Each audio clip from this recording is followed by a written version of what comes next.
Pozdrav ekipa, to sam samo ja. Da li me čujete?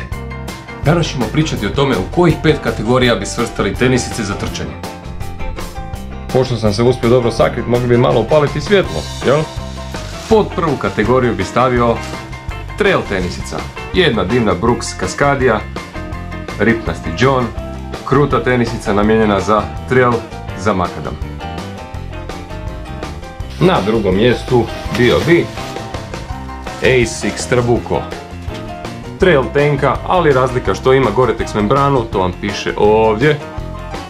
Otporna je na vodu, tako da slobodno gazite po mokrome gdje god možete. Se vidimo. Tenisica za cestu Mizuno Wave Rider. Lagana tenisica za srednju težinu trkača, relativno brze trkače, odličan odaziv amortizacije, naglasak na prednji dio stopala, fenomenalno. I tenisica pod brojem 4, Asics Kayano. Odlična tenisica za pronaciju, za spušteno stopalo, za teže trkače, fenomenalna amortizacija.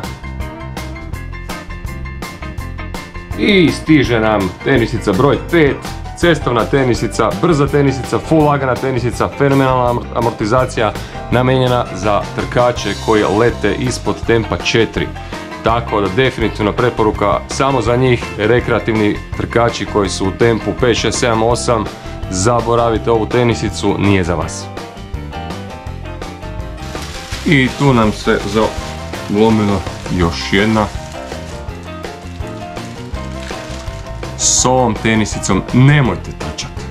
S njom možete jedino uzeti čavao spoda na dasku